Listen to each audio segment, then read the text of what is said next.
Hi my loves, welcome back to my channel, and if you're new here, I'm Jade Vanriel. Before I get into this amazing and juicy topic, I just want to say thank you so much just for all of the outpour, the great feedback, whether it was positive or negative. It's all really valuable, and honestly you guys, I am feeling so enthusiastic and inspired and motivated to just create the content that I love, and I know that you are all going to receive value from. This video today is a conversation, a tea time, but not like some of the tea times I've done before. This is actually property focused, but something that I think is extremely important for any person, especially my young women. So what is equity? I know I am like those old dinosaurs that has mentioned equity here and there in videos, but I've now realized that not everybody understands what it is, what it's used for, and who has equity. So essentially, equity is the amount of money you actually have in your property. How much of your property do you actually own? For example, in the UK, we will use a deposit and have a mortgage. So your deposit is part of your equity in a house, along with how much money you have paid off of your mortgage over the years of owning it, as well as the market value going up. So if the property price has gone up, that money is yours, and that's all part of your equity. So for example, let's say you bought a property for 250k. I mean, that would probably just get you about a 2-bed flat in the south of the UK. Somehow you have managed to put together a 100k mortgage. I'm aware that that number isn't realistic, but it's just to make the numbers easier. You only owe the bank 150k. That is your mortgage that you are borrowing. So it means that you currently have 100k equity in the property. Now, if the property goes up by 50,000 to 300,000 now after 5 years, you now own 150,000 pounds equity. However, the years that you've been paying off your mortgage loan over those 5 years would also equate to more money. For example, if your mortgage was 150,000 pounds to start with, you may now, after 5 years, you may have taken off about 20,000 pounds, let's say. So that money is also part of your equity as well. I hope that makes sense. Okay, we've cleared that out. So how do you know if you have equity? Now, the way I know that I have equity is honestly various things. I'm a bit fanatic when it comes to this stuff. I went out looking for my first home with a certain eye. I didn't look for something that was glossy and perfect already, because honestly with properties like that, it's quite hard to add equity unless the value of the area goes up, which doesn't always happen. It's not guaranteed. So I looked for a property that I know needed some work, and we're going to get into ways to add equity. But how to know that a property has equity that you own is, number one, do your research, do your Googles, okay? I go onto websites like Rightmove, Zoopla, etc. and find out what properties are selling for in my area, on my road, into my block. I'm in a flat, so I will find out what the next door neighbor has sold their place for. I have alerts that whenever something sells in around my postcode, I get alerted, and that just keeps me on track of knowing what my place would roughly be valued at. So that obviously is a great indication to know how much the value's gone up, right? Another thing you must do to add to this is speak to your mortgage provider or check out your yearly statements. These statements show you how much money you've been paying off each year and what you currently owe the bank after those years of paying off. Another way of getting an indication is to actually get your property value. Now, you can call up estate agents. They will be eager to come through your door because they just want to sell your property. They can be quite annoying. I actually did do this 2 years into owning this flat and was pleasantly surprised by, one, what the value had gone up by, but also what the rental potentially could be. And that was just after me doing a couple of renovations here and there, and there was no wall knocking downs. It was all just cosmetic, but it makes a huge difference, and we're going to get to that. So that is how you can find out how much equity you have, putting all those numbers together. I mean, there are also online calculators, but they're never going to be accurate. So we're going to talk about how you can increase your equity in your property. One way of gaining more equity into your property would be to make overpayments on your mortgage, and then of course you are going to be owning more of the property earlier than planned, right? However, there are other ways that you can gain more equity in your property.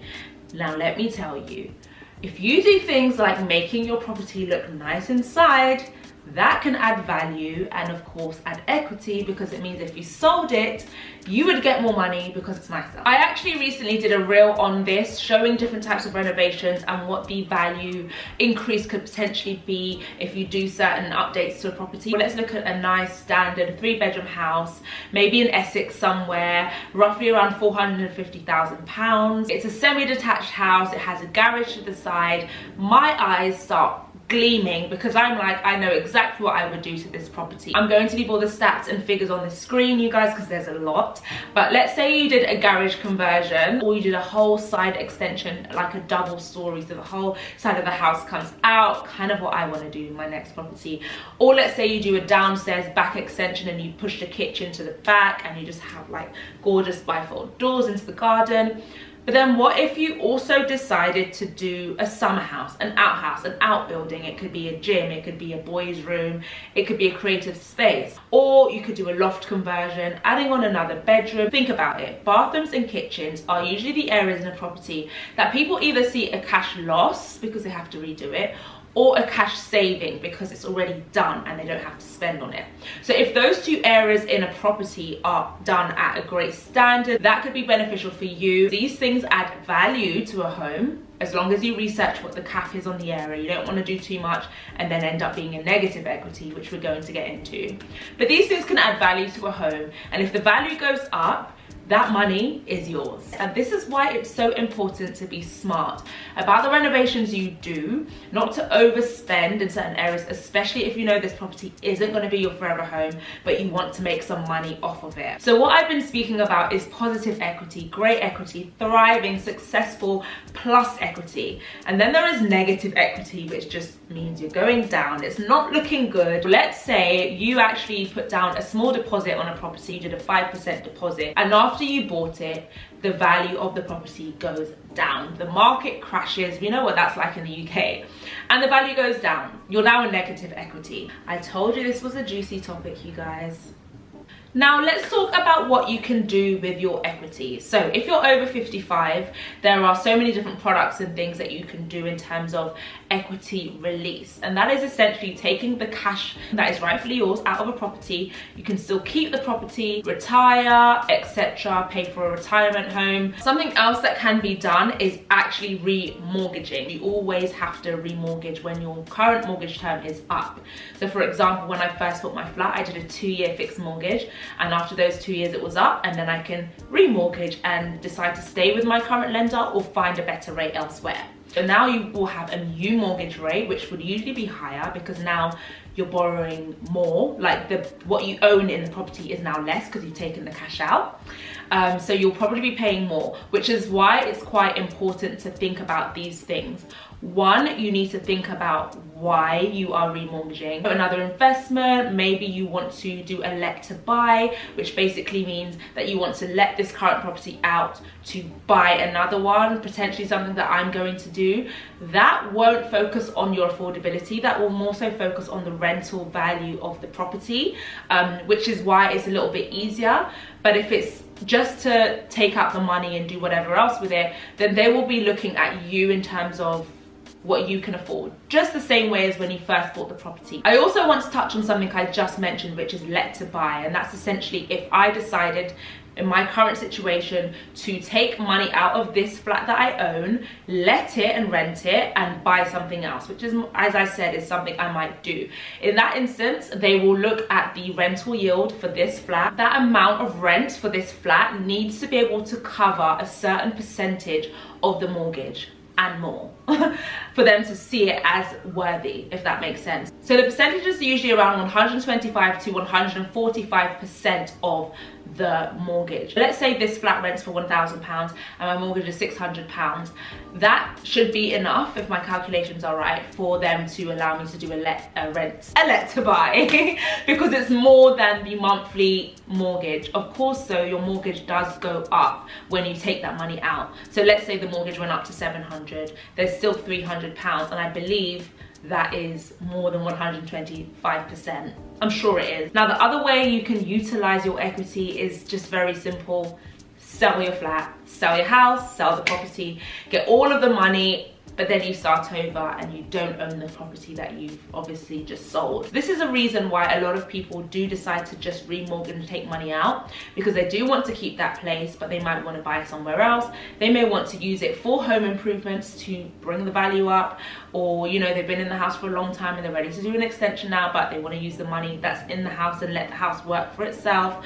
Or they may want to buy something abroad, or do some investing, or invest in a business. Those are some of the reasons why people would do that, and you would still own and have the house that you are in. So these are the two things that I am deciding on, because if I'm being really honest with you guys, I do actually have quite a good amount of equity in this flat. And maybe I should do a video on the reasons why I think my equity has gone up, and just any tips that I have for finding a property that you're going to live in that can also be a really good investment. I think I will do that video next, because I'm in that position and I'm deciding whether I want to take equity out or just sell and start again, because you got options. And that's something that I love about home ownership, you guys, which I know there are many things I love about home ownership and I talk about it all the time, but it does provide you with options, providing you have bought in a smart way. That is why I am so passionate about sharing this stuff with you guys, because it honestly can actually change your life. I hope you enjoyed this video on equity release, remortgaging, blah blah blah blah blah, adding value, all of that good stuff. If you like this kind of content and you like it in short form, head over to my Instagram, because I do a lot of reels, and on TikTok as well. I do it on both, condensing this information in really quick, snappy things. Follow me on Instagram, on TikTok, subscribe to this channel, turn on your notifications so you're not missing my videos. The more you comment, the more you interact with the videos and like the videos, the more YouTube will give you my videos, and then we can grow together. Okay, love you guys, and I'm gonna go and enjoy my tea now, because nobody likes cold tea. Bye.